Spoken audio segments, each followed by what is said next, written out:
Hola, buenas tardes. ¿Cómo están? Soy la licenciada Roth y estamos nuevamente en la asignatura Enfermería en la Mujer y el Recién Nacido.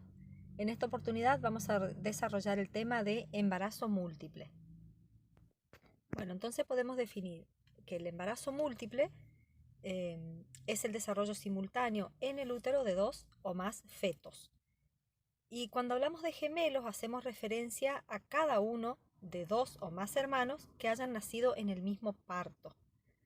El embarazo gemelar corresponde al 1% de los nacimientos, ¿sí? O sea, es muy escaso el porcentaje que hay o que hacemos referencia al embarazo gemelar. Y cuando hablamos de morbimortalidad perinatal, tenemos que decir que en los embarazos múltiples es 4 veces mayor a los embarazos únicos o los nacimientos únicos. La causa en la que se presentan los embarazos múltiples son diversas, ¿sí? En principio tenemos que nombrar a los métodos de reproducción asistida, que ha aumentado muchísimo en los últimos años. Fíjense que el aumento de embarazos múltiples en los últimos años se dio, o el aumento fue de entre un 16 a un 40%. Otra de las causas se le atribuye a la herencia. En general es de 2 a 4 veces mayor la probabilidad de tener mellizos o gemelos cuando hay antecedentes familiares de embarazos múltiples. Y siempre es más importante el historial femenino, o sea, el materno, digamos. Otra de las causas probables del embarazo múltiple es la edad materna. Se aumenta esta probabilidad en madres mayores de 35 a 45 años, cuando la paridad también es mayor, o sea, cuando hay multiparidad. Otra de las causas a las que se le atribuye el embarazo múltiple es a la raza negra. Hay una producción de hormonas folículo estimulantes en estas razas. Esto está atribuido más que nada a la disminución de la hormona folículo estimulante a partir de los 37 años de edad. Por lo tanto, un embarazo que se dé entre esa edad o mayor, siempre hay predisposición o hay una disposición aumentada en la gestación de múltiples. Por ejemplo, el dato estadístico que tenemos es que en Nigeria 1 de cada 20 embarazos son gemelares.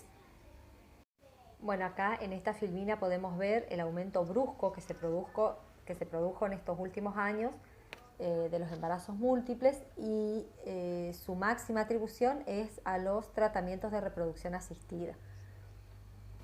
Asociado al desarrollo simultáneo de dos o más embriones, podemos hablar de las malformaciones, de la premadurez y la morbimortalidad materna, que está aumentada al doble.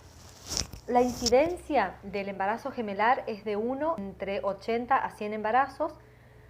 De embarazos quíntuples hablamos de 1 en 40 millones más o menos de embarazos.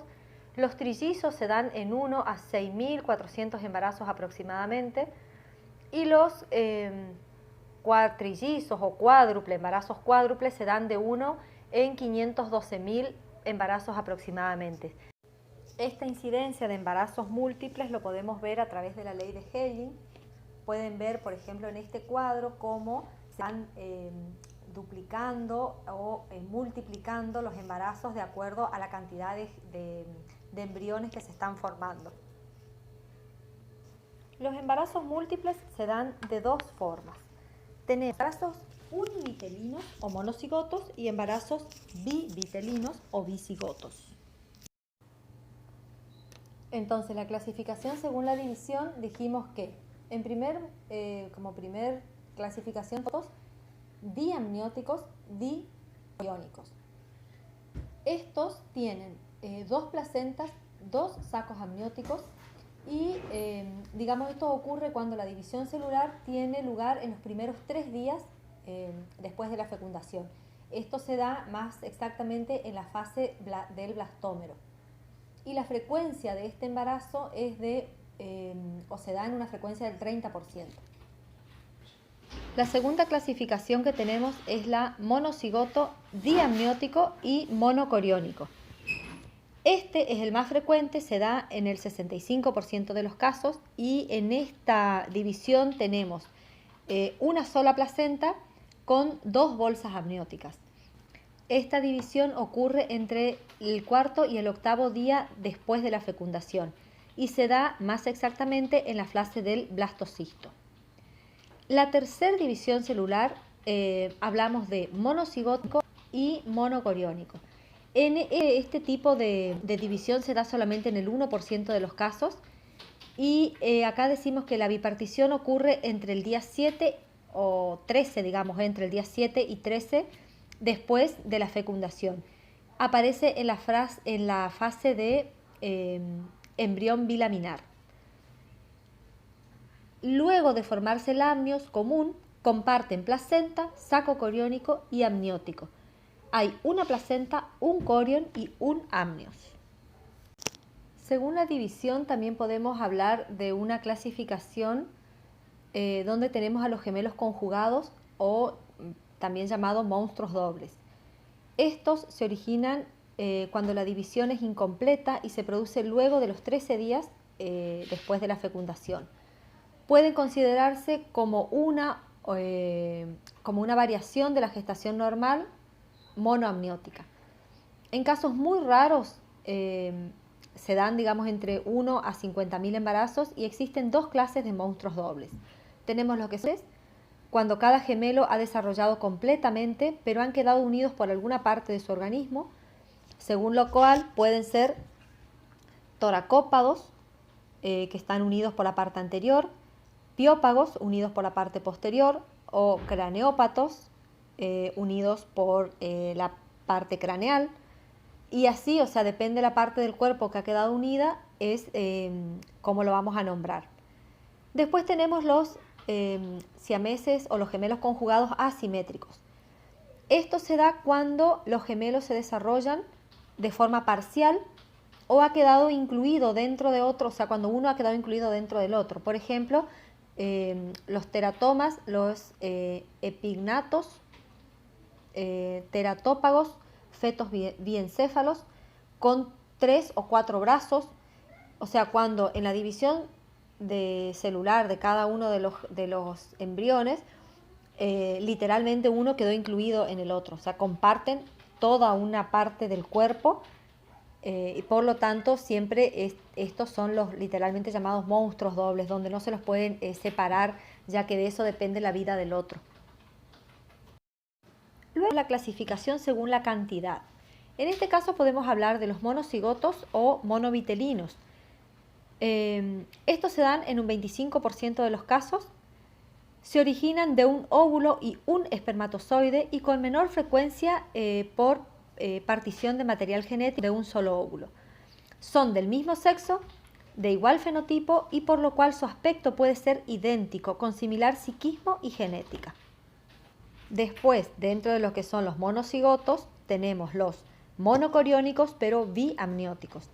Este caso esta división se da entre el cuarto y el séptimo día después de la fecundación. Podemos ver 2 embriones, una placenta y 2 sacos amnióticos. Es muy común, digamos, la existencia de que en este tipo de embarazo múltiple, la existencia de conexiones vasculares. Es casi inevitable la anastomosis que hay entre las 2 circunvalaciones fetales. Bueno, entonces según la cantidad, después tenemos el bicigoto, diamniótico y dicoriónico. Estos se dan en el 75% o 3 veces con mayor, digamos, que en el resto de casos múltiples. Se origina por la fecundación de 2 óvulos, de un mismo folículo o folículos diferentes y de 2 espermatozoides en un mismo ciclo menstrual. Suelen ser de sexo diferente, cada uno tiene sus propias membranas ovulares, o sea que existen 2 cavidades amnióticas y tabiques con 2 corión y 2 amnios. La circulación de cada uno es diferente y el parecido físico entre ellos es similar a la de 2 hermanos nacidos en diferentes gestaciones. Pueden representar o presentar, digamos, enfermedades genéticas distintas también. Es muy similar a comparar 2 hermanos de 2 gestaciones distintas. Después le continúan los bicoriónicos y biamnióticos. Antes de llegar al estadio de 8, digamos, de células, de las 72 horas de la fecundación, existe un desdoblamiento precoz de los blastocitos Y este es el momento donde se producen este tipo de embarazo múltiple. Aquí tenemos 2 embriones, 2 placentas y 2 cavidades amnióticas. Es muy parecido o igual al bicigoto. Entonces, volviendo un poquito a lo que es la división o las clases de embarazos múltiples con las que nos podemos encontrar, vamos a repasar la clasificación. En principio tenemos 2 tipos de embarazos múltiples: embarazo univitelino o monocigoto y bivitelino o bicigoto. De ahí desprendemos la clasificación según su división y según la cantidad. Según la división, diamnióticos y dicoriónicos, o sea, todo tiene 2, pero el huevo, digamos, es 1, ¿sí? El cigoto, el huevo, es 1 con 2 corios y 2 amnios.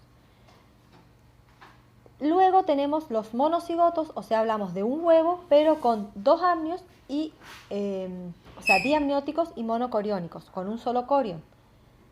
Luego tenemos los monocigotos, monos y monocoriónicos, o sea, partimos de un huevo fecundado del cual se forma un amnios, un corión, y en este caso, según la división, también tenemos que hablar de los gemelos conjugados o monstruos dobles, ¿sí? De los siameses, simétricos y asimétricos. Luego, según la cantidad, podemos dividirlos en monocigotos, monovitelinos, que son los que se fecundan o lo que se fecundan de un solo óvulo y de un solo espermatozoide. En este mismo sentido tenemos los monocigotos biamnióticos, ¿sí? Fecundan de un solo óvulo, de un solo espermatozoide, pero tienen 2 amnios. Luego aparecen los bicigotos diamnióticos y divitelinos, que es donde se forman o se fecundan a partir de 2 óvulos y 2 espermatozoides correspondientes a un mismo ciclo menstrual. Bueno, es un poco complejo y de investigación bibliográfica obligatoria, ya que tienen que tener en claro cuáles son las clasificaciones y divisiones de los embarazos múltiples. Bueno, al diagnóstico lo realizamos en distintas etapas. En principio tenemos un diagnóstico presuntivo. Acá vamos a evaluar los antecedentes de gemelos o de embarazos múltiples de la embarazada y su rama materna. En segunda instancia, ver cómo se intensifican las molestias generales del embarazo, especialmente la hiperemia gravídica y la acentuación de los movimientos fetales. O sea, en un embarazo gemelar va a estar más acentuados los síntomas presuntivos de embarazo, ¿sí? Va a haber mayor náuseas, vómitos, movimientos fetales mucho más acentuados que en un embarazo único. Como tercer punto, hay que evaluar la altura uterina, que va a estar aumentada para la edad gestacional, la auscultación de más de un tono fetal y la palpación de más de un feto. Entonces, aquí estamos ante un diagnóstico presuntivo de un embarazo múltiple. El diagnóstico clínico lo realizamos a través del tacto, el aumento de la hormona gonadotrofina coriónica, a través de ecografías. Esta ecografía es posible a partir de la semana 9 de gestación. Podemos realizar electrocardiografía fetal, obviamente los laboratorios como ser el hematocrito, radiografía de abdomen, que puede ser o se puede realizar después del 6º mes y solamente si el diagnóstico del embarazo aún no está claro. Acuérdense que la irradiación en la embarazada no es el primer método diagnóstico que vamos a utilizar. Y el diagnóstico diferencial obligatorio con algunos otros tipos de patologías que pueden provocar digamos una sospecha equivocada de embarazos múltiples serían en principio una FUM errónea, o sea una fecha de última menstruación incierta, el polidramnios, que puede verse a otras causas, no específicamente a un embarazo múltiple, puede haber doble foco ocultatorio por hidrofetal, embarazo a mayor edad gestacional, que esto generalmente se debe cuando la FUM es errónea. También hay que descartar macrosomía fetal, hay que descartar mola y datiformis, embarazos complicados con voluminosos quistes de ovarios.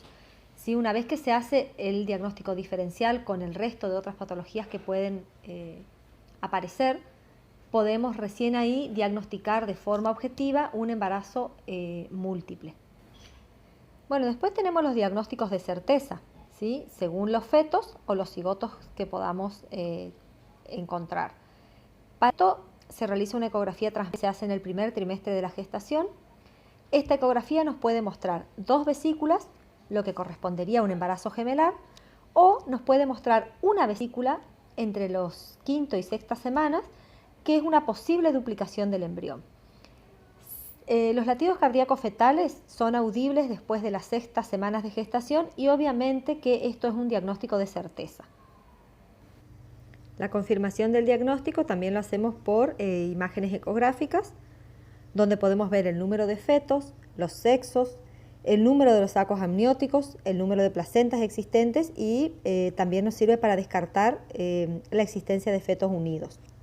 Bueno, en esta imagen pueden ver una ecografía real, digamos en 2D y en 3D, de un embarazo múltiple de 8 semanas.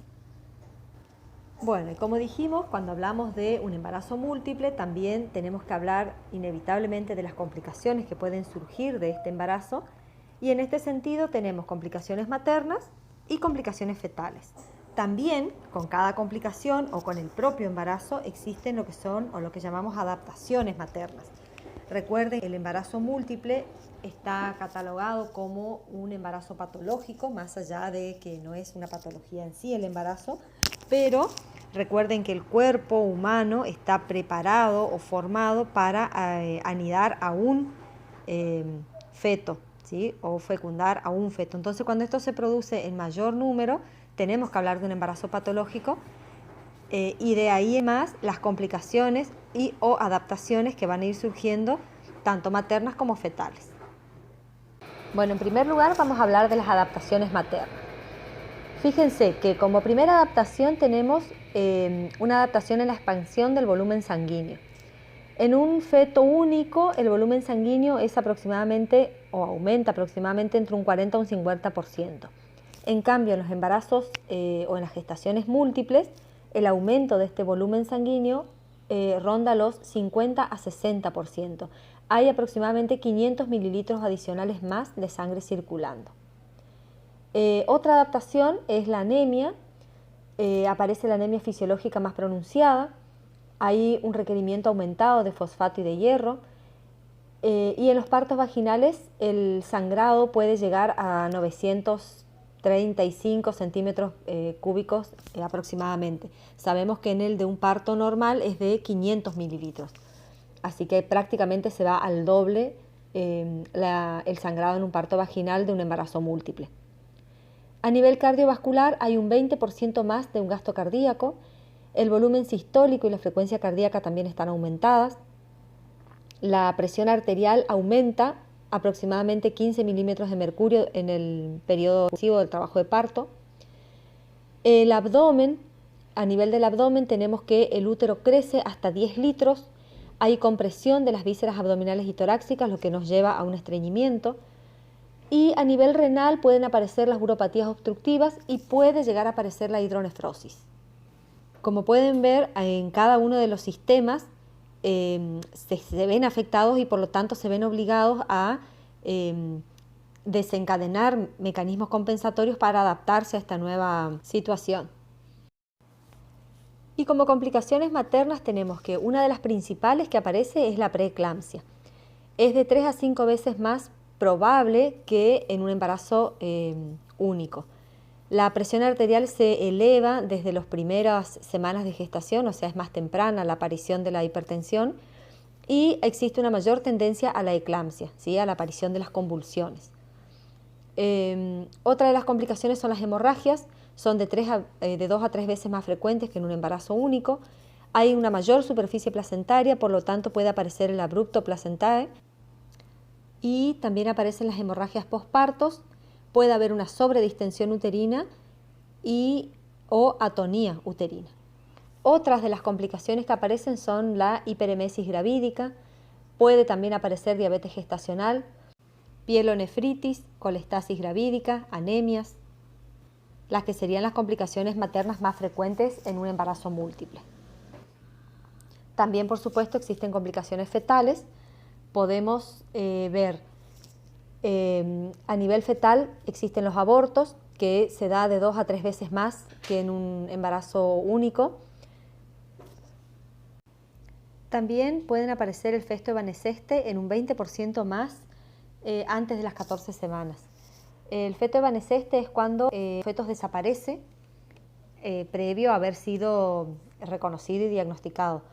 Entonces al final del embarazo, de ser 2 queda solamente 1 o de ser 3 quedan solamente 2. Complicaciones fetales comunes es el polidramnios, se da en un 12% de los embarazos múltiples. Generalmente el polidramnios que se presenta es crónico en ambos sacos.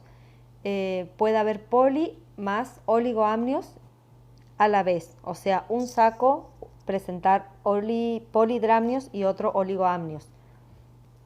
Otra de las complicaciones fetales tenemos el óbito fetal, el papiráceo.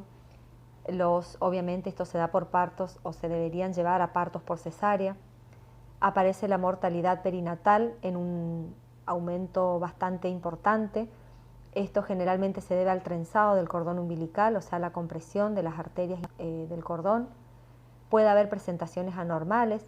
Acá aparece la basa previa, que es una alteración velamentosa, digamos, una formación velamentosa del cordón umbilical que generalmente atraviesa el cuello cervical y provoca o tiene una alta mortalidad perinatal.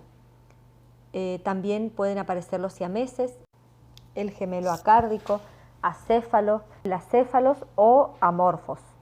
También otra complicación común es el síndrome de dificultad respiratoria en el recién nacido y el fetus infetus, que sería como un feto dentro de otro. Bueno, acá pueden ver en una representación gráfica cómo hay un aumento del parto prematuro, o sea, una disminución de la gestación y aumento de los partos prematuros.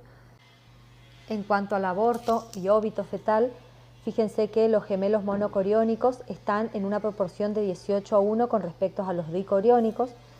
La muerte de un feto en un embarazo monocoriónico conlleva a un 25% de riesgo de la muerte, a un aumento del 25% de riesgo del daño cerebral del otro gemelo vivo y a los partos pretérminos. Sin embargo, el óbito fetal se da en un 0,37% a 6,8% de los monocoriales. Hay que vigilar al sobreviviente y evaluar los factores maternos de coagulación semanalmente, digamos, de manera regular. El pronóstico es bueno en dicigotos y menos favorables en los monocigotos, y en los bivitelinos se puede tener una conducta expectante. En cuanto a la teratogenia, acá pueden ver en esta imagen algunas de las presentaciones en las que se pueden dar o que pueden aparecer los siameses.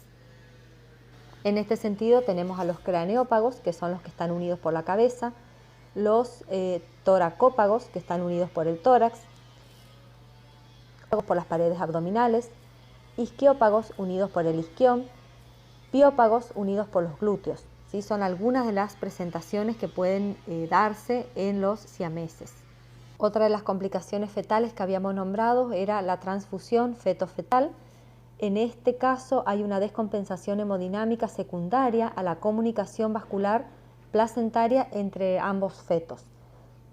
Fíjense que aquí hay un crecimiento discordante, hay una diferencia del 20% o más entre los fetos, hay una placenta única, los gemelos son del mismo sexo, hay una diferencia en el volumen del líquido amniótico en ambos sacos. Acá es donde se presenta el poli y el oligoamnios, como habíamos dicho. Hay una diferencia en el tamaño de los cordones.